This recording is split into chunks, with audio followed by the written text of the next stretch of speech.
Bonjour à tous et bienvenue sur notre chaîne Carnet de jeux. Bonjour.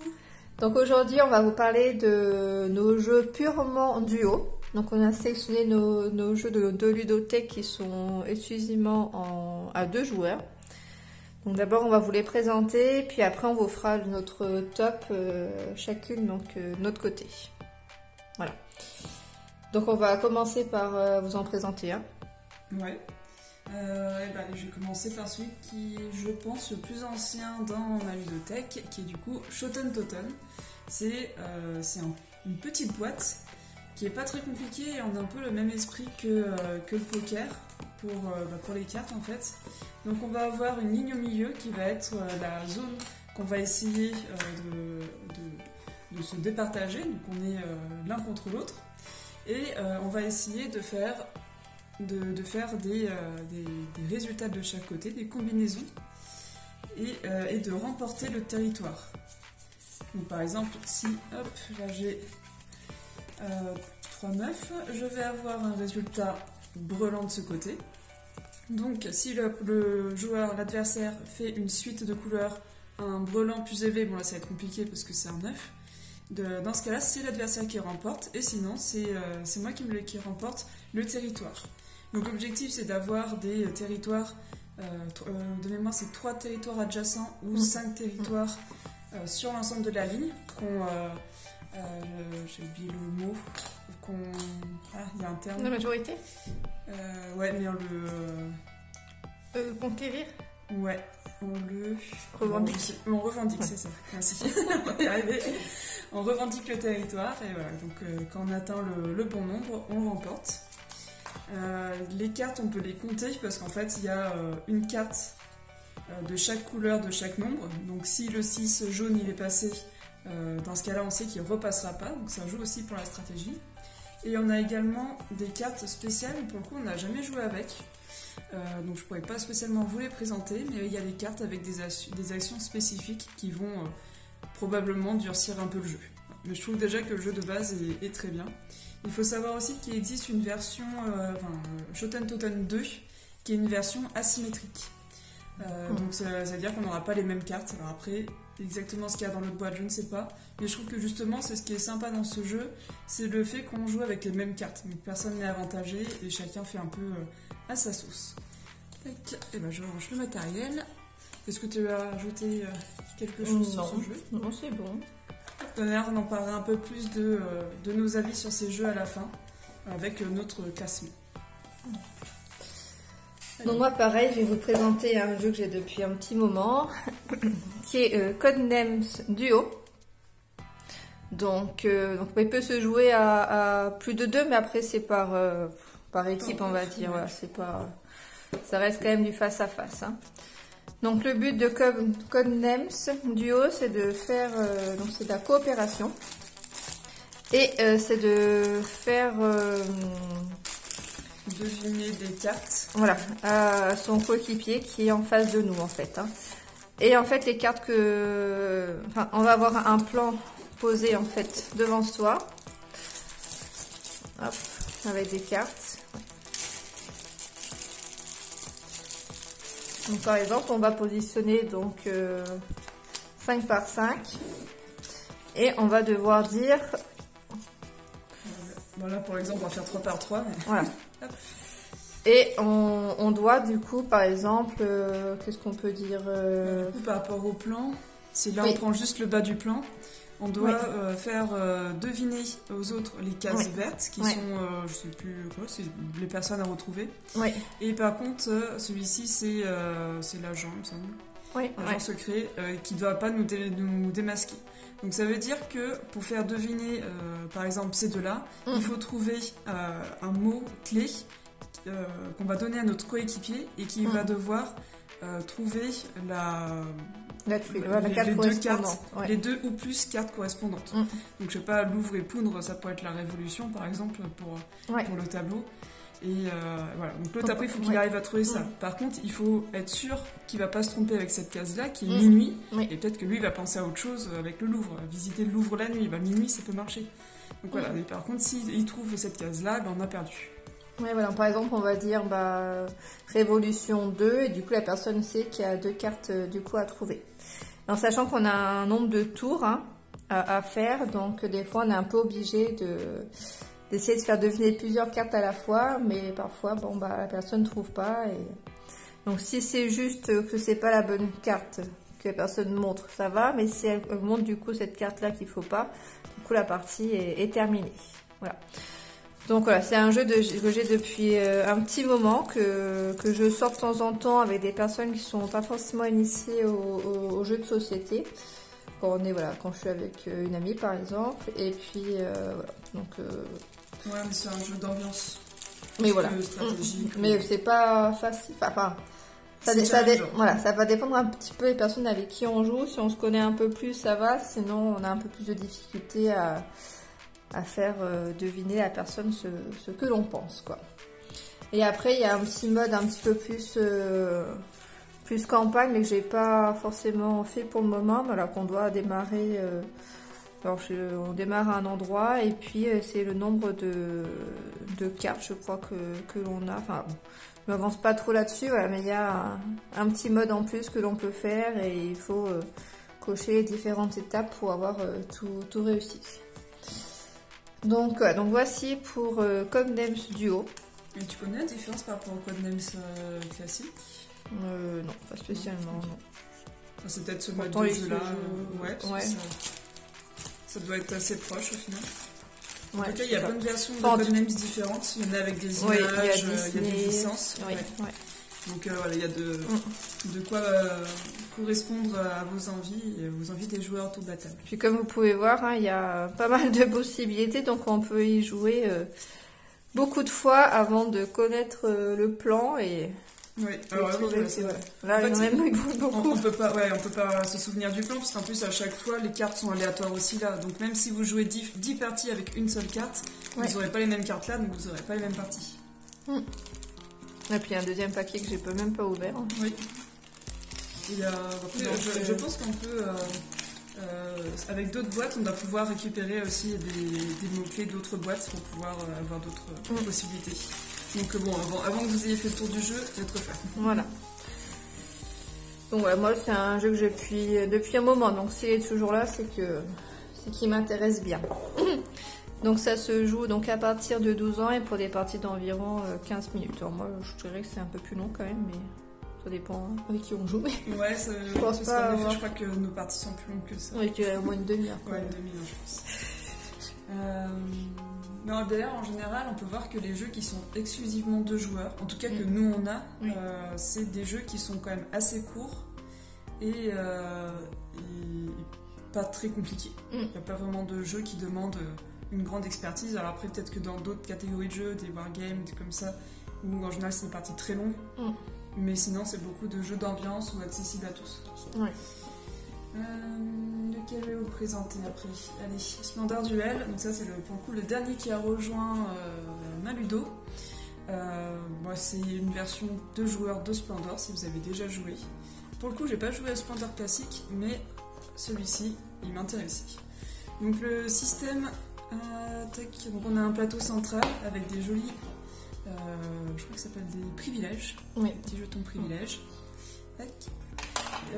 Ça c'est simplement la tuile pour préciser les points de victoire. Donc on peut avoir 20 points de prestige, je crois que c'est la prestige, 10 couronnes ou 10 points de prestige dans une couleur spécifique. Et les couleurs en fait ça va être les cartes qu'on a là. Donc là par exemple on a la couleur noire. Donc c'est des gemmes qu'on va essayer de récupérer. Donc plus on en achète, plus on aura d'avantages, parce que ça réduit le coût d'achat des cartes de 1. Et ensuite, du coup, donc ça c'est des cartes qu'on va pouvoir acheter, qui sont de différents niveaux. On a le niveau 1, niveau 2, niveau 3. Et dans ce sachet ici, hop, on a des jetons qu'on met le long, sur le plateau comme ça. Et à notre tour, donc là normalement il faut remplir tout le plateau, à notre tour on va pouvoir sélectionner de 1 à 3 jetons. Donc on les récupère et c'est comme ça qu'on va pouvoir acheter les cartes qui seront disponibles sur le marché. Donc on en aura un certain nombre par niveau qui seront retournés et on va devoir avoir ce bon hop, je suis un peu trop haute, ce bon niveau de gemmes pour pouvoir acheter la carte. Et chaque carte, du coup, on des couronnes ici. Donc, pour rappel, c'est ce qu'on a également là, en rappel pour la victoire. Et on a également des effets spéciaux quand on achète la carte. Donc là, par exemple, ça peut nous permettre de récupérer un privilège. Le privilège va pouvoir nous donner des actions supplémentaires pour récupérer un jeton spécifique du plateau, etc. Donc il y a quand même une belle profondeur de jeu pour un jeu qui est quand même petit, de poche. Et en tout cas, les parties qu'on avait faites, on avait bien aimé. Ouais, puis le matériel est sympa. Ouais, c'est de bonne qualité, quoi. Même le rangement, ça fait plaisir des rangements comme ça aussi. Ça permet de ranger facilement, de mettre en place facilement, et puis c'est toujours un plaisir du coup d'ouvrir une boîte qui est aussi bien rangée. C'est pas souvent qu'on a des jetons comme ça en plastique. Ouais. Souvent c'est en carton, quoi. Ouais, en carton ou alors en plastique, mais là quand même du relief. Ouais, c'est assez sympa.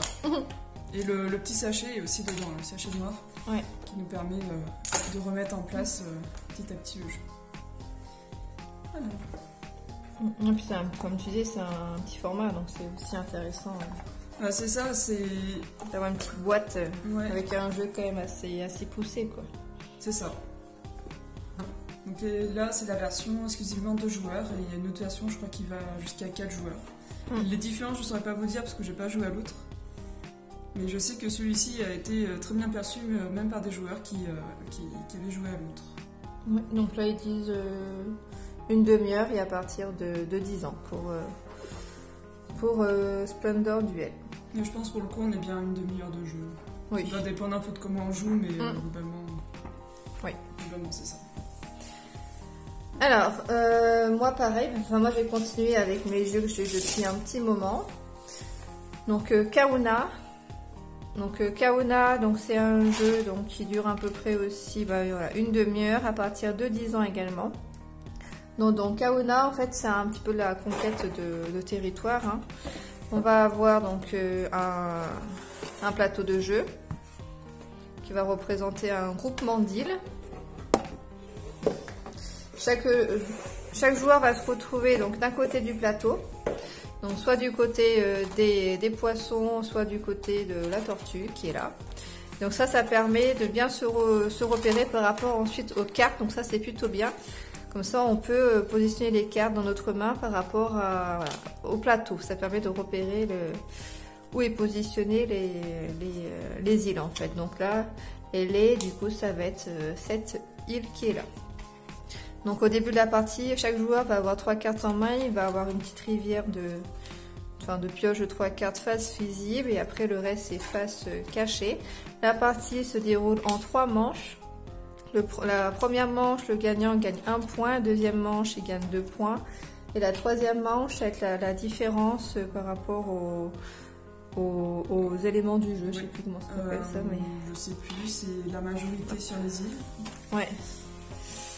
Voilà, donc c'est intéressant parce que une personne par exemple qui perd au début de la partie peut réussir à récupérer son retard si elle arrive à conquérir le territoire, à pas dire j'ai perdu mes 2 précédentes parties, j'ai trop de points d'écart, je vais pas réussir à remonter, quoi. Ce qui est intéressant du coup dans ce jeu, c'est qu'on ne réinitialise pas le plateau à chaque manche. Donc une fois qu'on a joué la première manche, le plateau est dans le même état. Et après du coup on continue de jouer sur ce plateau. Donc ça permet d'avoir 2 possibilités de stratégie quand même bien différentes. Une à court terme où on essaye d'avoir les points manche par manche, et une un peu plus à long terme où peut-être qu'on va essayer d'être un peu plus agressif de partout, mais sans montrer qu'on est là, et à la fin de pouvoir sortir plusieurs cartes pour dire j'enlève ton pont là, j'enlève là, et du coup là t'as plus ta majorité. Donc il y a quand même une partie assez intéressante qui permet de voir sa stratégie de partie en partie pour pas toujours faire la même chose. Ouais. Donc il y a un joueur qui va jouer donc les blancs, un joueur qui va jouer les noirs, et donc en fait on va poser par rapport aux cartes qu'on a en main, on va poser des ponts, et si on est majoritaire sur l'île, du coup on va revendiquer donc le territoire de l'île. Donc là par exemple le joueur noir est majoritaire sur l'île Una. Par contre, par exemple, si le joueur blanc lui enlève un pont, Du coup, là, il ne va plus être majoritaire, donc on va enlever son pion de majorité. Voilà. Donc c'est intéressant parce qu'à chaque tour, on peut jouer une ou plusieurs cartes de notre main. On a jusqu'à 5 cartes maximum en main, en sachant qu'on repioche qu'une seule carte à chaque tour. Donc, si on joue à chaque fois, on n'a pas beaucoup de possibilités en main. Parce que pour pouvoir enlever le pion d'une personne, il faut avoir soit 2 cartes du même nom de l'île, soit du coup avoir 2 cartes de nom d'île du coup adjacentes. Donc il faut avoir plusieurs cartes en main si on veut pouvoir faire certaines stratégies, quoi. Enfin voilà, donc là, c'est un jeu que j'ai depuis un petit moment, que j'ai eu un peu par... C'était un lot de jeux et il y avait ce jeu dedans qu'on connaissait pas du tout. C'était pas forcément prévu que j'achète ce jeu-là, donc j'ai eu un peu par défaut parce que je voulais acheter un autre jeu. Puis finalement, ça fait déjà un petit moment que je l'ai, que je sors de temps en temps aussi. Je trouve intéressant. En fait, il est pas trop compliqué à expliquer, puis il est quand même assez stratégique. Donc voilà. Je sais pas si tu veux rajouter quelque chose. Non, je pense qu'on a fait le tour. Voilà. Hop, donc voilà, donc du coup les cartes, je vous ai peut-être pas beaucoup montré, voilà, mais elles sont comme ça. Et voilà, donc les parties, les manches s'arrêtent lorsqu'on a pris toutes les cartes en fait de la défausse. De la pioche. Oui, de la pioche, pardon. Toutes les cartes de la pioche. Et vu qu'on peut aussi décider de ne pas piocher de cartes pendant notre tour, on a aussi une petite maîtrise sur la fin du jeu. Ouais. Fin de la manche. Voilà pour Kahuna. Donc on est à la moitié des jeux présentés. Donc, je sais plus si on l'a dit au début, mais il y en a 8. Donc là, il nous en reste 4 à présenter. Je vais parler de District Noir. Donc c'est un jeu que j'avais découvert c'était au PEL, donc le festival de Paris Ludique, sur les stands, et j'avais vraiment adoré. Du coup, j'ai une boîte. Et District Noir, en fait, c'est vraiment un jeu de confrontation et de bluff. On va se regarder droit dans les yeux tout le long de la partie pour essayer de comprendre ce que l'autre veut faire. Donc on a chacun un personnage. Je vais pas montrer le petit jeton, mais qui est sympa aussi, qui définit qui est le premier joueur. Donc il y a deux visages qui correspondent au visage sur les cartes. Donc chacun a une aide de jeu qui montre le nombre de cartes, le nombre d'exemplaires de cartes qu'il y a par type de carte. Donc il y a des cartes qui rapportent des points, des cartes de pénalité, des cartes de bonus, et enfin on a 3 cartes un peu spécifiques qui sont des cartes ville. Si un des joueurs obtient ces 3 cartes, s'il arrive à récupérer ces 3 cartes de son côté, et ben il remporte la partie, il a pris le contrôle de la ville. Hop. Du coup en fait, ce qui est assez intéressant dans ce jeu là, c'est que chacun à notre tour, donc on a un nombre de cartes défini au départ, et chacun à notre tour on va jouer une carte de notre main. Donc ça va s'accumuler comme ceci. Et quand c'est le tour d'un des joueurs, au lieu d'ajouter une carte, il peut dire écoute, moi je récupère les 5 dernières cartes qu'on a posées. Bon là il en a pile 5, mais sinon voilà, je récupère les 5 dernières là. Je les mets devant moi pour dire j'ai une carte de 6, une carte de 5, une pénalité de 1, une de 3, et j'ai déjà une ville. Et après l'autre il va continuer, il met sa carte, je mets ma carte, il met sa carte, et il dit tiens, là, du coup je remets ma carte, moi je récupère celle-ci, je récupère les 5 là. Et en fait, tout le caractère un peu qui nous tient en haleine toute la manche, c'est qu'on peut le récupérer qu'une seule fois. Donc ça veut dire que l'autre il va peut-être garder sa ville pour la toute dernière carte qu'il va mettre, parce qu'il sait que tu en as déjà une. Donc il veut pas que tu la récupères. Sauf que ça se trouve il l'a pas. Donc en fait ça se trouve tu laisses passer de très bonnes cartes avant, le plus 4 est très intéressant. Et du coup en attendant qu'ils sortent les cartes villes, et tu passes à côté de bonnes opportunités. Donc c'est pour ça que c'est un jeu qui est très intéressant là-dessus, qui est un petit format, donc pareil, ça peut s'emmener un peu partout, et qui se joue rapidement. Et il s'explique aussi assez rapidement. Après on en parlera tout à l'heure de ce qu'on aime, ce qu'on n'aime pas plus précisément sur le jeu avec notre top. Mais voilà pour la présentation. Ouais. Donc c'est un jeu à partir de 10 ans. Et pour des parties de 15 minutes. Bon là je pense que... Si je pense à peu près ça. Ouais, je pense que c'est à peu près ça. D'ailleurs, c'est un petit studio. Il me semble pas qu'ils. Je me demande si même si c'est pas leur premier jeu, Spiral Edition. Donc voilà, c'est à noter aussi. Alors moi je vais vous présenter Onboard. Donc ça change un petit peu, du coup on est sur du flip and write. Donc pareil, Onboard c'est une production un petit peu particulière, hein, parce que c'est Captain Nippon. Ouais, Captain Nippon, en fait c'est un jeu qui a été créé, c'est ça, hein, durant leur croisière. C'est ça, en fait Captain Nippon du coup c'est une entreprise qui organise des croisières ludiques, donc vous embarquez sur un paquebot et il y a différentes destinations. Et pendant que vous voyagez d'une destination à une autre, ils organisent des parties de jeux de société. Et notamment pour cette croisière, merci, des auteurs qui sont réunis pour créer un jeu. Au départ, ça devait être uniquement pour les personnes qui ont participé à la croisière. Et après, ils ont décidé, comme c'est un jeu qui a eu beaucoup de succès, qu'ils allaient le commercialiser. Donc à la base, c'était Bienvenue à bord. C'était un jeu avec une jaquette orange et un gros paquebot. Et du coup, maintenant, c'est devenu Onboard avec du coup, une boîte verte. Ouais. Alors, bon, du coup, quand on a le jeu, on peut avoir l'occasion de gagner un golden ticket pour ensuite partir en croisière, mais nous on n'a pas eu cette chance-là. Mais c'est vrai qu'il y a quand même ce petit truc quand tu ouvres la boîte, tu veux savoir si tu l'as gagné. Alors déjà, ce qui est pas mal, c'est qu'on a donc des fiches plastifiées, donc ça évite de gaspiller un petit peu du papier. Donc là, ça correspond donc au bateau, en fait, hein, à la croisière. Et en fait, on va avoir des passagers, voilà, qui arrivent dans le bateau et il faut donc satisfaire leur demande, en fait, hein. Donc chaque joueur va avoir donc son paquebot, sa feuille de route, voilà. Et donc là, on a aussi pas mal. Donc moi là, j'ai pris, j'ai des extensions. En fait, il y a pas mal d'extensions dans ce jeu, hein. On a des cartes capitaines en plus, des passagers spéciaux qui vont avoir des impacts un peu plus négatifs, qui vont un petit peu nous embêter.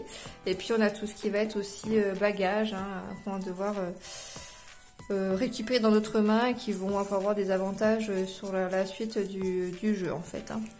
Alors, donc ça c'est les capitaines. Ouais, donc ça les capitaines, on les a au début, on en pioche un aléatoirement, donc au début de la partie, ils vont avoir un effet, alors soit ils vont nous rapporter des points de victoire à la fin de la partie, soit ils vont nous permettre d'avoir un effet en plus durant la partie, en fait, hein.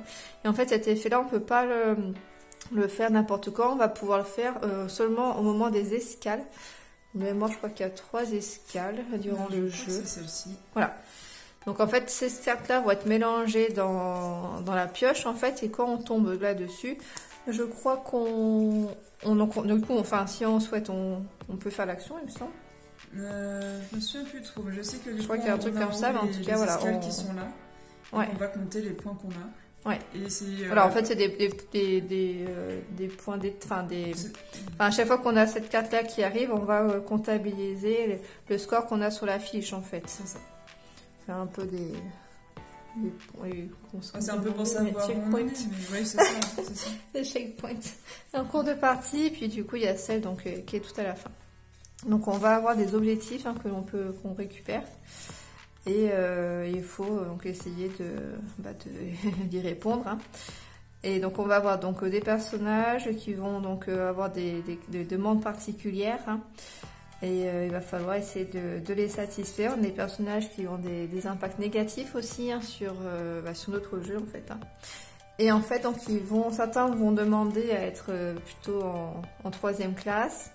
Et si on ne les satisfait pas, on aura un personnage pas content, on va devoir du coup cocher une petite tête pas contente. Par contre, si on le surclasse, le passager va plutôt être satisfait, en fait, hein. Et ici, donc, on note les objectifs que l'on choisit, qu'on choisit au cours de la partie. Donc, en fait, à chaque tour, on va avoir 3, je crois qu'on pioche 3 cartes, je crois. Soit on choisit de prendre une carte, je crois, Et du coup, les 2 autres cartes sont données à l'adversaire. Non, en fait, on fait 2 tas. On a 3 cartes, on fait 2 tas. Il y a, par exemple, si on part du principe que celui-ci, c'est vraiment la carte la plus intéressante. Ah bien, on fait 2 tas, voilà. Et du coup, c'est l'adversaire qui choisit. Qui choisit lequel il souhaite. Oui, c'est ça. Ouais. Donc après, il choisit soit le tas de gauche, il n'y en a qu'un, il récupère qu'un, soit le tas de droite, où il récupère les 2. Ouais, voilà. Sauf qu'il y a aussi des cartes où il y a des pénalités dessus. Ouais. Je sais pas si je vais... Voilà. Par exemple, un passager qu'on n'a pas trop envie d'avoir, comme celui-ci, qui va nous prendre un emplacement et qui va nous faire perdre des points, et ben on dit bah tiens, tu peux soit prendre ce tas-là qui va te permettre d'ouvrir une nouvelle pièce, soit tu récupères cette carte, mais tu as aussi celle-ci qui va te pénaliser. Voilà. Donc il faut essayer de faire en sorte que ça nous arrange le plus, mais des fois, l'autre personne va être tout à fait, un peu vicieuse, il va prendre le tas qui nous embête, qui nous arrangerait le plus. Puis on peut aussi avoir des pénalités si on remplit pas toutes les cases ou si on a un passager qui va être du coup déclassé, donc on peut aussi jouer un peu là-dessus par rapport à ce que l'adversaire a rempli et puis faire des choix un petit peu plus stratégiques en se disant il a déjà rempli toute sa ligne de 3 étoiles, là il y a beaucoup de 3 étoiles, du coup il va devoir les déclasser quoi. C'est ça. Voilà, donc On-Board, c'est un jeu qui se joue assez facilement. Après, avec les extensions, ça apporte quand même pas mal de diversité, mais aussi on va dire pour quand on débute le jeu, pas mal de complexité. Donc il faut plutôt commencer. Oui, c'est un jeu qui est de base quand même assez complexe. Voilà. On n'est pas sur du grand familial, on est quand même sur des personnes un peu plus habituées. Nous, les premières parties, on a joué sans les extensions et après on a ajouté des extensions. Ouais. C'est des petites extensions, hein, ça ne refait pas le jeu. Oui. Mais voilà, ça apporte un peu de rejouabilité en plus. Ouais, ils ont chacune. Le capitaine, ça impacte pas trop le jeu parce que c'est juste un effet temporaire en fait. Hein. Mais on va avoir les bagages qui vont nous apporter c'est un petit peu des bonus en fait, on peut les jouer quand on veut et ça peut nous permettre d'avoir des petites actions en plus à faire qui peuvent nous avantager. Et puis donc on a les cartes passagers spéciaux qui sont quand même intéressants dans la mesure où ça importe des passagers qui ont des demandes qui vont nous impacter négativement quoi. Voilà, donc voici pour On-Board, j'ai un peu de mal à le prononcer, On-Board. Donc voilà. Je sais pas si tu as besoin de rajouter, si tu veux rajouter quelque chose d'autre dessus. Je pense qu'on a fait le tour. Après c'est des présentations succinctes, mais c'est pour nous donner un peu envie de regarder si ça peut nous intéresser et puis ça permet de partager des idées de jeu. Mais ce qui est intéressant du coup dans ce jeu, c'est le fait que à chaque tour le joueur va faire 2 tas et du coup ça va être l'adversaire qui va choisir finalement les cartes qu'il va prendre quoi. Donc là-dessus c'est assez intéressant, ça change quoi. Ouais, il faut regarder aussi le plateau de l'adversaire pour savoir ce que lui va plus le plaire et des fois il vaut mieux sacrifier une carte qui est bien pour nous mais qui va être excellente pour lui et garder du coup les 2 autres qui vont être très bien pour nous et que lui il s'en fichera un peu plus. Voilà, ouais. Il faudra faire des choix. Puis à la fin, donc comme souvent dans ce type de jeu-là, on a la trame de scoring en fait. Hein. Les stylos, ils étaient fournis pour écrire ce jeu. Oui. Donc ça c'est pareil. Hein, avec le petit. Bon, après je sais pas si j'ai fait avec ça ou pas, mais au début apparemment parce que. Mais en effet, en général, on finit avec Sopalin ou un truc comme ça qui. Mais bon, voilà, ça reste assez propre même si on a quand même fait plusieurs parties quoi. Oui. Ouais, il faut prendre le temps de bien nettoyer après. Donc 20 minutes, et à partir de 8 ans, donc un peu plus bas en âge par rapport à d'autres jeux qu'on a vus. 20 minutes, je pense c'est à peu près ça aussi. Je vois que c'est noté que c'est fabriqué en France, on va souligner. Fabriqué en France, mais tout à l'heure j'ai essayé de vous montrer le logo. Et on le trouve pas beaucoup, Capitaine Meeple, il n'est pas beaucoup mis en avant. Donc. Je l'avais vu sur la notice. Mais... Ouais. Donc voici pour On-Board, donc il nous reste 2 jeux à présenter, 2 jeux qui sont un petit peu dans la même thématique. Ouais, on arrive sur des jeux abstraits. Donc là j'ai Yoxi, un jeu assez récent aussi par Cosmo Ludo. Donc Cosmo Ludo c'est un éditeur qui fait beaucoup de jeux abstraits Et ils ont tous le même format de boîte. Et alors c'est un avantage, ça fait joli quand on met ça sur l'étagère. Mais je vais vous montrer qu'il y a quand même un bel inconvénient, c'est qu'on a une grande boîte qui n'est pas forcément bien adaptée au jeu. Donc on a la notice, les règles de jeu, pardon. Le jeu est très très simple. Il s'explique vraiment en 5 minutes et la partie c'est 15 minutes top chrono. Donc on a le plateau. Ouais. Et je vais quand même vous montrer la boîte parce que je trouve ça dommage. Voilà à quoi ressemble la boîte. Donc on a chacun nos jetons ici. Tout ça c'est de la place perdue. On a le jeton au milieu qui est le totem. Ça va être là-bas. Et voilà, donc chacun a ses couleurs. Sauf qu'en fait pour ranger le jeu comme il faut le mettre dans ce sens-là. Il n'y a pas de bon rangement je trouve prévu pour les jetons. Donc je trouve ça dommage. Je comprends qu'il va rester sur le même format de boîte, mais je trouve que ça n'a pas été assez travaillé sur ce point. Bon, c'est un détail. Nous, ce qui nous intéresse, c'est comment ça se joue et si on aime. Donc chaque joueur a ses jetons qui, comme vous pouvez le constater, ça fait Yoxi. C'est donc pas un hasard. Hop. Alors j'en sors quelques-uns. Il me manque... Ah si, c'est sûr. Ça change un peu du blanc et du noir, du coup on a un peu de rouge. En effet. Du coup le principe est assez simple. Donc déjà nous avons chacun les mêmes jetons, la même quantité et les mêmes dessins. Oui. Le nombre de points que rapporte un jeton, c'est le nombre de traits qu'il y a dessus. Donc là c'est 1 point, 2 points, 3 points et 4 points. À chaque tour de jeu, on doit déplacer le totem d'une case. C'est obligatoire. Et ensuite, on place un jeton autour. Donc ensuite, c'est au joueur, à l'adversaire de jouer. Il fait la même chose, il passe ça.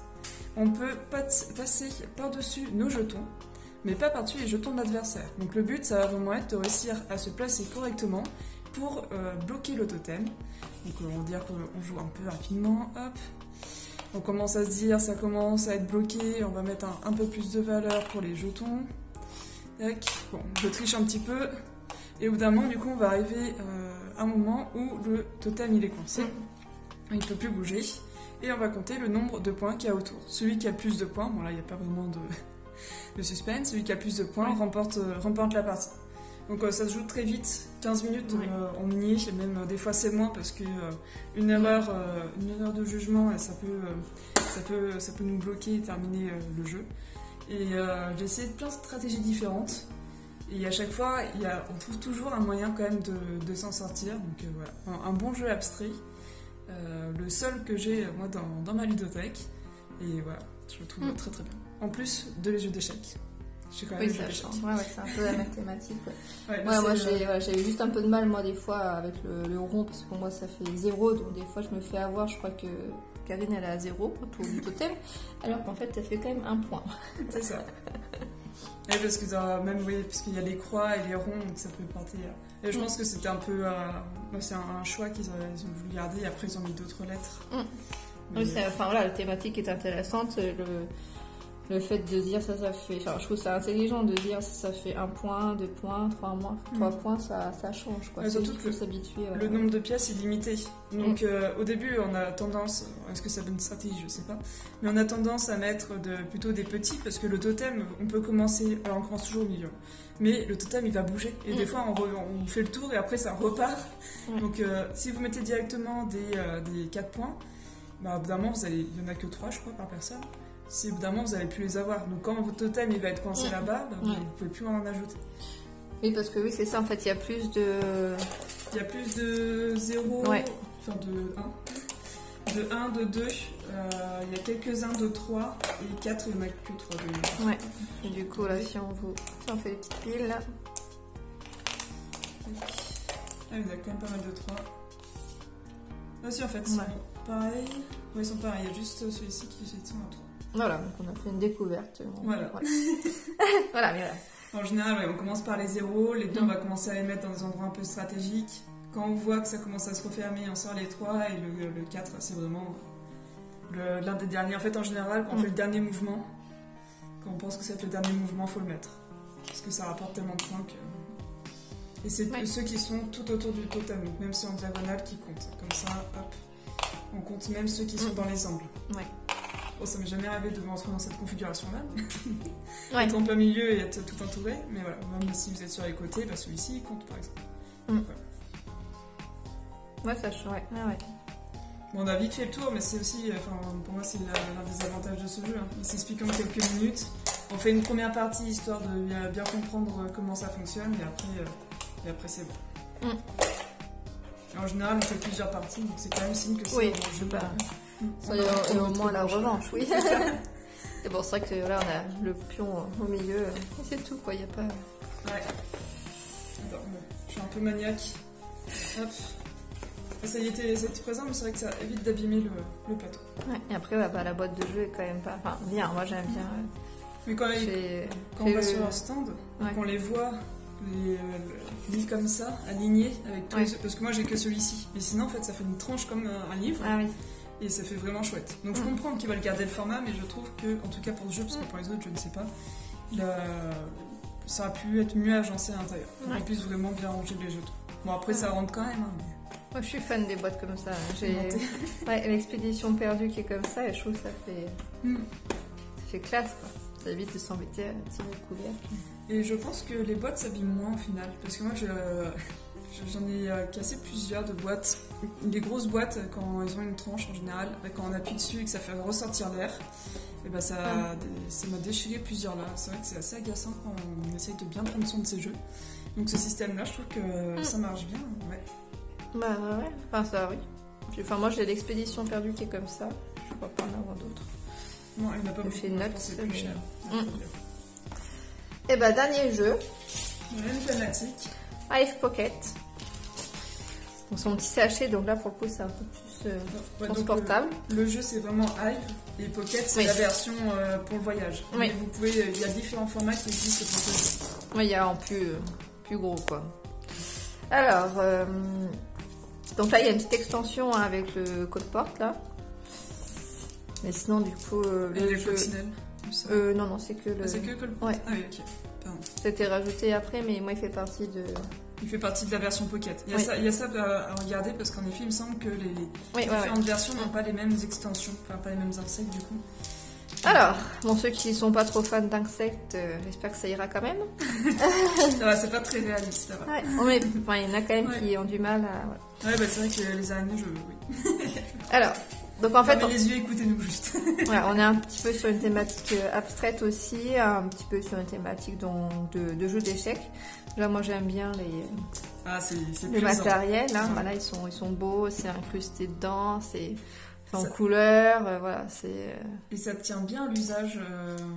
Oui, bah oui, on a quand même fait plusieurs parties. Plastique, donc ouais, mais même les couleurs, parce qu'en fait, c'est gravé dedans. Ouais, c'est gravé. On verra bien sur l'image, mais c'est incrusté. C'est pas juste la couleur, elle part pas. Il n'y en a pas de soucis avec les bords qui deviennent blancs, etc. Donc c'est du bon matos. Alors, dans Hive Pocket, donc ça, on va jouer donc à tour de rôle, et le but, ça va être d'encercler donc l'abeille de l'adversaire en fait. Hein. Donc en fait, ce qui est intéressant, c'est que chaque insecte va avoir un mécanisme de déplacement qui va être différent.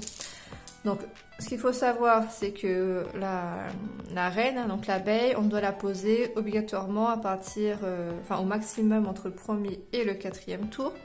On ne peut pas donc la poser donc après. Et on peut commencer aussi les déplacements donc de nos jetons qu'à partir aussi donc du 5e tour.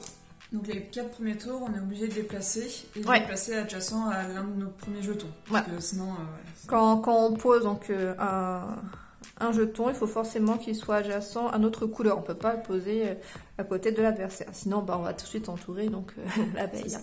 Voilà. Donc en fait, chacun va avoir un déplacement donc différent. L'abeille peut se déplacer, faire un déplacement. Alors quand on parle de déplacement, ça va être ça. Hein. C'est qu'on fait le tour on reste en contact en fait. Hein. Et on peut pas non plus casser la ruche en fait. Hein. Tout ça, ça va être une ruche. Et on peut pas se dire, par exemple, si on a quelque chose comme ça, on peut pas se dire, la coccinelle, je vais la bouger. Non, c'est pas possible. Là, du coup, c'est plus relié en fait. Hein. Donc une des stratégies, ça va être aussi, si je veux pas, si là il y a une fourmi ici et on veut pas que l'adversaire le déplace, et on va le bloquer ici. Comme ça, celle-ci peut pas être déplacée. Tant qu'il y a encore l'araignée là, on peut pas déplacer la fourmi. Ouais. Donc juste pour vous expliquer un petit peu le déplacement de chacun. Donc l'araignée va se déplacer de 3. 1, 2, 3. Voilà. Le scarabée de 1, mais lui il se déplace forcément, enfin il peut monter en fait, hein, il va monter, il va se déplacer en hauteur, il peut redescendre. C'est le seul avec la coccinelle qui va monter sur les autres pièces. Enfin je dis le seul, mais bon il y en a encore un qui peut le faire aussi. Mais donc la coccinelle en fait, elle va monter, elle va faire 2 déplacements en haut et puis après elle doit redescendre. Et donc le dernier qui peut aussi donc se déplacer en hauteur, ça va être le moustique, parce que le moustique a la particularité de copier les pions qui vont être donc adjacents. Là par exemple, il peut devenir donc une araignée, une fourmi ou du coup la coccinelle. Donc voilà. Donc la fourmi, elle est intéressante, la fourmi, parce qu'elle elle se déplace tout le long de la ruche. Du coup elle peut aller où elle veut, donc elle peut très bien se dire je vais squatter donc du côté de l'adversaire. Ensuite, on va voir la sauterelle. La sauterelle aussi est très intéressante parce que elle va sauter en fait. Hein. C'est la seule d'ailleurs qui a un déplacement qui va pas être posé en fait, hein, parce que les autres c'est forcément glissé en fait. Hein. Enfin ça c'est qui voilà. Mais voilà. Donc du coup la sauterelle, elle saute ouais, sur sa ligne. Ouais, sur sa ligne. Voilà. Donc soit là, soit là. Donc du coup ça c'est intéressant. Par contre s'il y a un trou, par exemple je sais pas, si ça va être positionné comme ça et qu'elle est là, elle va s'arrêter donc ici. Donc ça peut aussi être intéressant. C'est par exemple si on a une configuration comme ça, là on va pas pouvoir faire rentrer un autre insecte. Ouais, un autre insecte, parce que ça ne va pas passer en fait. Hein, voilà, elle peut pas pouvoir aller là. Donc du coup notre petite sauterelle va pouvoir s'incruster ici pour être collée donc du coup pas celle-là, mais si on met celle-ci, elle peut être s'incruster ici pour être collée donc à la éveil donc de l'adversaire. Et essayer de l'entourer. Voilà. Donc il faut aussi faire attention à nous de ne pas trop entourer notre abeille avec nos pions aussi. Hein. Est-ce qu'il y en a que j'ai pas dit Après de toute manière, il existe aussi d'autres extensions. Oui. Ouais. Ce qui est intéressant dans le jeu, c'est que vous pouvez commencer avec peu d'insectes.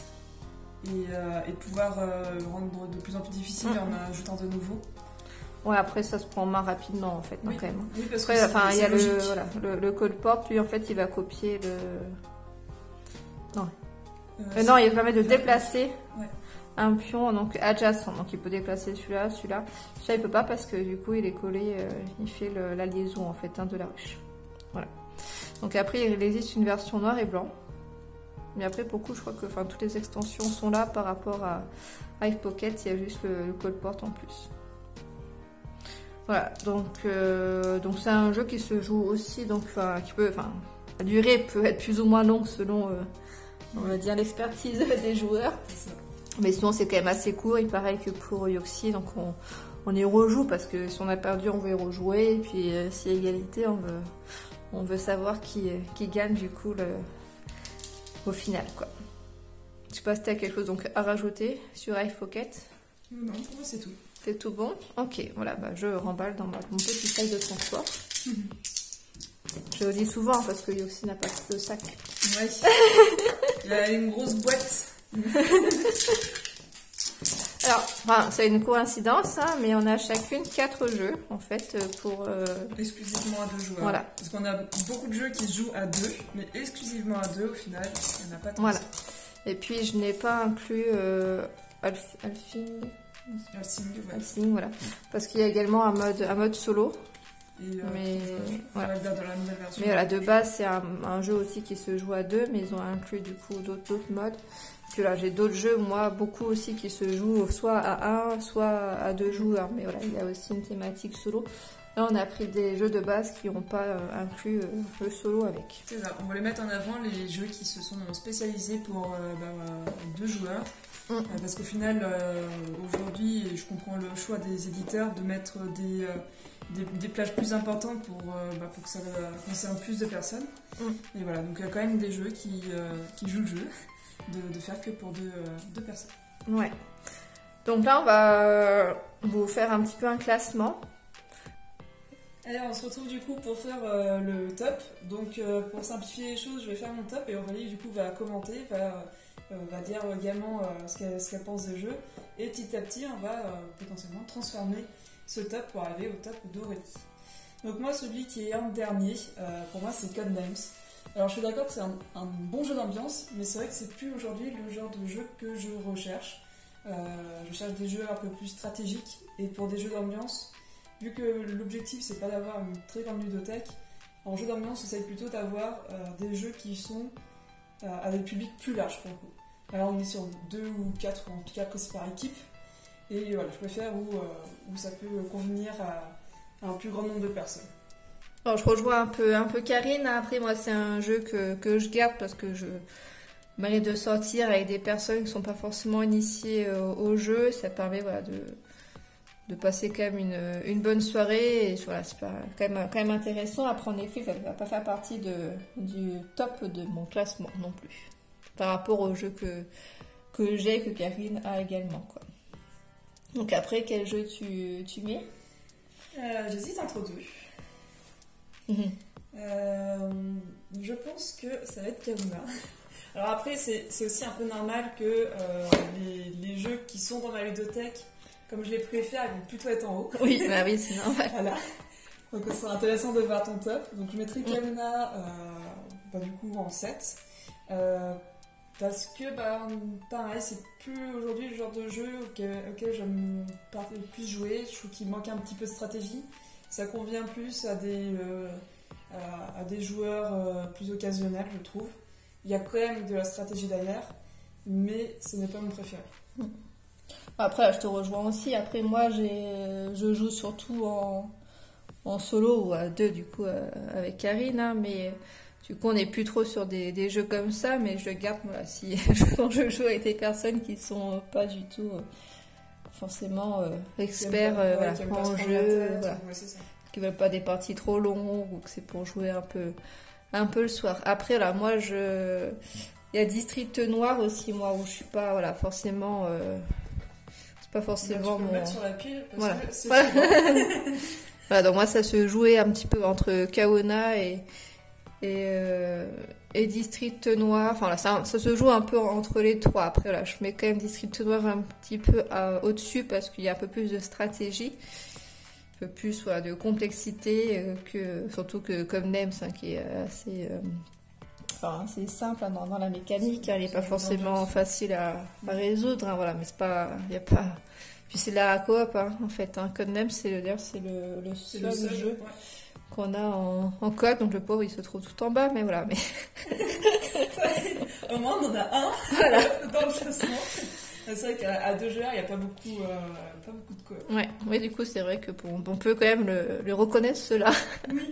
Enfin, après s'il est là aussi c'est qu'il est quand même intéressant, sinon il serait parti depuis longtemps. Oui, c'est ça aussi qu'il faut préciser, c'est qu'on joue à énormément de jeux et au final, comparé à beaucoup d'autres personnes, nos ludothèques sont petites. On n'aime pas garder des jeux qu'on va en sortir une fois par an.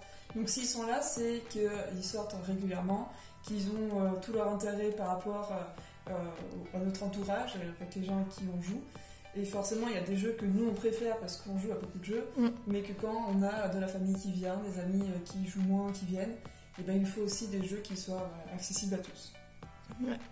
Après, la District Noir, je le trouve bien. Après, j'accroche pas trop sur le visuel, sur la thématique. Une thématique de gangster, du coup, qui essaie de prendre le contrôle de la ville. Mais voilà, et puis moi, je suis pas trop dans ce type de jeu de stratégie aussi. Donc, du coup, comme je perds, ça m'intéresse moins. Pour moi, c'est pour ça qu'il serait là, parce que sinon, je le trouve vraiment très bien. Mais en fait, ça va énormément dépendre avec qui vous allez jouer. J'ai joué avec mon copain en festival, on a adoré, on s'est dit il nous faut ce jeu. Et puis après on a fait quelques parties avec Aurélie et il n'y avait pas ce même feeling. Donc ça dépend énormément avec qui vous jouez. Donc pour moi il ne peut pas être en haut de la pile. Voilà, est-ce que tu veux ajouter autre chose sur District Noir? Non, c'est tout bon. C'est tout bon, est-ce que pour le moment par rapport au top on est pareil ou pas pareil? Si, je pense que oui, quelque chose près c'est bon là, oui. Ensuite... Enfin, je dis ça, mais non, je mettrais quand même plutôt comme ça. Donc Kaona avant District Noir. Aussi parce que j'ai plus joué à Kaona qu'à District Noir, mais voilà, c'est un peu normal aussi. Voilà. Mais oui, puis je trouve que cette logique-là aussi, c'est que Alors Kano, c'est un peu particulier parce que tu l'avais pas acheté Oui. pour y jouer. C'est un jeu un peu, c'est un peu un coup de chance. Oui, voilà. Il passe les années. Voilà. Il m'a bien plu quand je l'ai eu. Après, c'est vrai que maintenant, voilà, il est un peu... Enfin, il est quand même suffisamment stratégique pour m'intéresser sur des personnes qui sont pas forcément là-dedans. Mais voilà, c'est pas un jeu que j'ai acheté. Enfin, si, j'ai acheté, mais c'est pas un jeu que j'ai choisi. Voilà. Dans un lot de jeux qui était indissociable. Donc, voilà. Ensuite, je vais mettre... Alors là, de toute façon, enfin, c'est un top 8, mais en vrai, ils sont tous assez proches. Mais je pense que je vais mettre... J'hésite encore, j'en ai 2 dans la main. Puis, enfin, Codenames Duo, ça doit être l'un des premiers jeux aussi que j'ai eu. Ça fait longtemps que j'ai celui-là. Donc, ouais. Je vais mettre Shoten Totem. J'ai beaucoup hésité avec celui qui va venir après. Mais Shoten Totem, c'est un jeu qu'on avait acheté en vacances et pour son petit format. Puis voilà, il n'était pas très compliqué à comprendre. Je le trouve bien, mais j'en ferai pas plusieurs parties d'affilée. En général, je fais une partie. Allez, une revanche, c'est vraiment. Mais après, j'en ai un peu marre. La mécanique est un peu toujours pareille. Au final, je trouve qu'on gagne énormément avec le brelan et que les autres sont moins intéressants. Donc, je trouve que la stratégie est assez limitée. On fait souvent la même chose. C'est sympa, mais je pense qu'il y a mieux. Enfin, c'est sûr qu'il y a mieux. Oui, je suis un peu d'accord avec toi. Après, j'ai pas beaucoup joué à ce jeu, mais dans les parties qu'on a faites, bah oui, en effet, on joue tout le temps la même mécanique et il n'y a pas. Bon, après, j'ai gagné, donc je suis contente, hein, mais bon. Peut-être pour ça qu'il est aussi bien. C'est que je gagne pas beaucoup. Mais c'est vrai, voilà, que c'est. Après, il y a le côté stratégique, comme tu disais, qu'il n'y avait qu'une seule carte de chaque type, donc on peut jouer un peu là-dessus, voilà, pour ceux qui sont fins stratèges. Mais voilà, après voilà, il est intéressant du fait que les parties soient aussi assez courtes et que les règles soient très, très simples à prendre en main aussi. Hein. Je pense que, enfin voilà, par rapport à District Noir par exemple, il est beaucoup plus simple à... Les règles de District Noir sont simples quand même. Après, c'est choisir le bon moment pour récupérer. Oui, c'est vrai. Il y a un côté bluff à District Noir qui ne plaira pas à tout le monde. Il faut des batailles de regard sur ce... c'est pour ça qu'il m'intéresse moins du coup. Je suis pas du tout là-dedans. Il faut, pour aimer District Noir, il faut aimer le bluff. Il faut aimer se demander un peu ce qu'on va dégainer là, comme des westerns face à face. Est-ce qu'on joue maintenant la bonne carte parce qu'il attend une autre carte? Enfin bref, il y a tout un truc un peu comme ça. Faut avoir cet esprit de bluff pour vraiment aimer. Et du coup, le suivant pour moi c'est Onboard. Donc voilà, entre Shoten Totem et Onboard, les deux, je trouve. Bon, ce ne sont pas du tout sur le même registre, du coup c'est assez compliqué de les ordonner. Mais je mettrai Onboard au-dessus, déjà parce que c'est le seul de notre pile qui est un flip and write, ou un jeu à cocher. Et je trouve qu'il y a plus de stratégie, de possibilités de renouvellement de jeu par rapport à Shoten Totem, où je trouve que c'est un peu le point noir de Shoten Totem, c'est voilà, un peu... Toutes les parties que j'ai faites, je faisais la même stratégie. Alors peut-être qu'il faudrait que je change parce que j'ai pas beaucoup gagné, mais au final, tout le monde faisait un peu la même chose, donc c'était un peu... Voilà.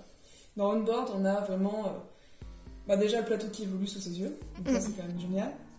Et en plus,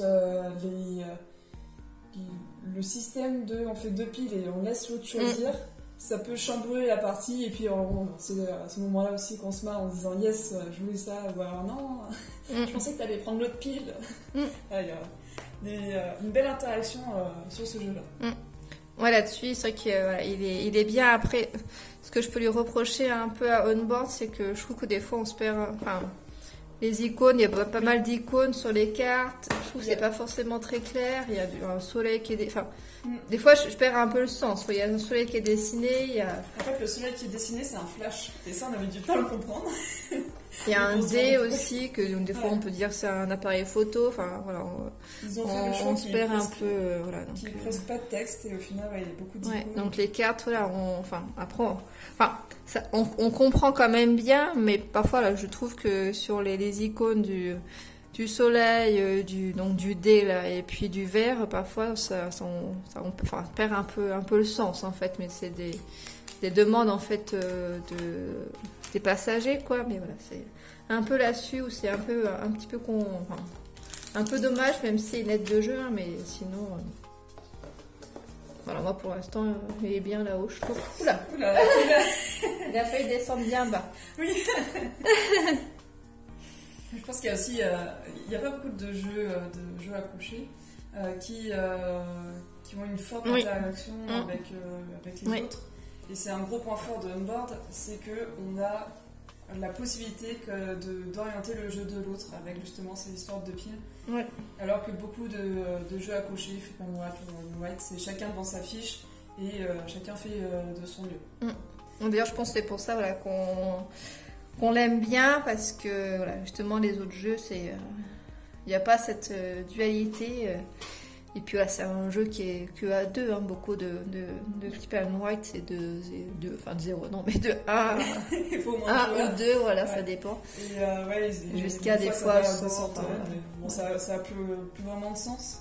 Puis bon, on joue à 100, je sais pas s'il y a grand monde qui joue autant, mais... Ouais, mais après c'est un peu comme faire un loto, tu vois. Ouais, voilà. Tu sors les cartes, tu sors les dés, et puis chacun sur sa feuille coche... mais bon, ça reste la course au point, chacun de son comté, et c'est un peu... Voilà.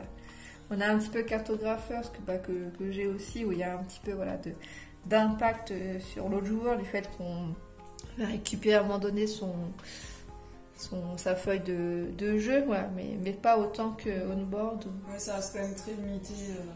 Ouais. Dans un sens, heureusement, parce que si on cassait le jeu de l'autre, ce serait pas marrant non plus. Là, dans on-board, on va orienter son jeu, on va l'empêcher d'avoir sa stratégie et tenter de lui faire penser à une autre stratégie pour essayer de prendre l'avantage. C'est une sorte de chamaillage un peu pour Et puis enfin, on-board aussi, il y a le côté un peu la belle histoire avec la croisière, voilà. Donc ça change un petit peu, quoi. C'est le jeu qui naît comme ça, c'est aussi, voilà. Ça a du charme aussi, quoi. Alors ensuite... On a beaucoup parlé d'on-board, il y avait beaucoup de choses à dire. Ensuite, du coup, on est Splendor Duel, donc là on est sur... un peu, au final, un jeu quand même qui est un classique, hein, Splendor c'est un classique, mais l'adaptation Duel est très bien faite. Nous on connaît que celle-ci, mais pour le coup on s'amuse bien dessus. Il y aura d'autres parties, il y a du beau matériel, les parties sont rapides, les règles sont pas bien compliquées, il y a de la variabilité dans les parties. C'est un bon jeu, très bon jeu même, donc il se place en 3e position de ce top. Alors moi j'hésite un petit peu avec on-board, hein, mais bon, parce que voilà, on-board c'est le mien, mais que je connais un peu mieux, voilà, mais je vais mettre comme ça parce que enfin, voilà, ça me convient un peu mieux. Je trouve que ça va mieux cette pile là. Et on peut voir un peu comme mine de rien, on est assez d'accord sur notre top. Et j'avoue que le dernier je vais tricher. Les 2 derniers, je vais tricher, parce que pour moi, c'est 2 jeux abstraits qui sont excellents. Donc Yuxi et Hive Pocket. Alors, bon, Hive sera au-dessus, mais parce que c'est plus facile pour faire tricher. Mais pour moi, voilà, c'est 2 jeux abstraits qui méritent d'être en première place. C'est des excellents jeux de duel, d'affrontement. La grosse différence que je vois entre les deux, c'est que Hive Pocket est plus complexe à prendre en main. Et que Yuxi, voilà, en 5 minutes c'est expliqué. Hive, il faut un peu plus de temps pour bien comprendre que chaque insecte fait un déplacement, mais globalement, tu as fait une partie de Hive ou une partie de Yuxi, tu sais jouer les prochaines. Il n'y a pas vraiment... Donc pour moi, c'est 2 jeux abstraits qui sont très bons, qui ont chacun leur spécificité. Et je ne saurais pas départager l'un ou l'autre. Donc je te laisse faire Henri. Oui, je suis désolée pour ton Yuxi, hein, mais moi il va perdre quelques places. Je trouve intéressant, voilà, mais enfin, disons que je préfère déjà, je pense qu'il va arriver là. Alors je trouve intéressant, mais peut-être un peu simple dans sa mécanique, au fait voilà, que au bout d'un moment, on a fait un peu le tour. Alors, je sais pas, on va y jouer plusieurs fois, mais après là c'est bien le petit jeu en effet qu'on sort de temps en temps pour faire une ou 2 parties, enfin, ou un peu plus si jamais on est un peu frustré qu'on veut rejouer. Voilà, mais je le trouve peut-être un peu, voilà, enfin un peu... Ah, la mécanique est très simple, on voilà, déplace un peu un pion, simple dans on la place un mécanique. autre pion autour. Après, c'est aussi une de ses forces, hein, mais voilà, pour le coup, Il faut... je positionne plutôt ici, quoi. Mais peut-être aussi parce qu'il y a Pocket qui lui fait pas mal de concurrence et qui lui fait perdre de la place. Mais là, pour Yoxi, sa grande force, c'est sa mécanique simple. Après, on est sur un jeu type échec, jeu de go, etc. On a souvent des règles assez simples et après, c'est justement le fait de faire plein de parties où on va essayer de trouver de nouvelles stratégies. Moi, je sais pas, j'ai au moins une bonne dizaine de parties sur Yoxi. J'ai jamais utilisé la même stratégie parce que j'essaie de trouver de nouvelles manières de placer pour essayer de trouver les bonnes combinaisons qui me feront gagner. Alors c'est un jeu où je gagne beaucoup, donc peut-être c'est pour ça aussi qu'il est en haut pour mon top. Mais voilà, c'est un jeu que j'apprécie énormément pour sa simplicité et en même temps sa complexité pour gagner.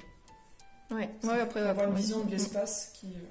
Non, après, enfin voilà, en effet, il est très, très simple à prendre en main et puis à jouer. Voilà, mais bon, après, là, en top, du coup, pour moi, c'est Hive Pocket, hein, qui est aussi assez simple à prendre en main parce qu'après, bon, les icônes, une fois qu'on a. Enfin, les actions sont logiques par rapport aux insectes. Voilà, la fourmi qui va faire tout le tour, la sauterelle qui va sauter, l'araignée qui se déplace un petit peu, quoi. Cette toile d'araignée, là. Voilà, donc on retrouve ça assez facilement. Après, on peut se dire, on peut faire plusieurs stratégies. Après, voilà, je pense le souci de ces jeux-là, c'est que si on joue face à des personnes qui ont pas mal de parties, on va un petit peu se faire rétamer assez vite et ça va perdre un peu de son charme, que ça soit pour Hive Pocket, pour Yoxi, enfin pour les échecs. Ouais, tout ce qui est jeu abstrait, de toute manière, ça demande une partie de logique et de projection dans le jeu que tout le monde n'aura pas forcément. Face à un board ou un Splendor Duel, on n'a pas forcément ce même fonctionnement. On a vraiment les choses devant nous, on n'a pas besoin de se projeter sur plusieurs tours. Sur les jeux abstraits, on est quand même sur des jeux un peu particuliers, il faut aimer ça. Il y en a qui vont jamais aimer ça, jamais ils y toucheront à Yoxi ou à Hive Pocket, parce qu'on est sur le même jeu, hein. Il y a des règles différentes, mais c'est le même principe. Et qui le verront jamais, et il y en a d'autres qui quand même mettront en haut, parce que, quoi qu'on en dise, ce sont des très bons jeux d'affrontement, mais tous les jeux abstraits, hein. Mais voilà, en général, ça excelle là-dessus en affrontement. Puis, il change aussi un peu de type de jeu qu'on peut voir aussi, hein. Souvent on trouve, ils sont plus mis en avant, je trouve, les jeux pas ce type de jeu là en fait finalement. Oui, justement Cosmo Ludo, ils essayent un peu de mettre tout ça en avant. Il me semble qu'ils font que des jeux abstraits. Il me semble qu'ils font que des jeux abstraits.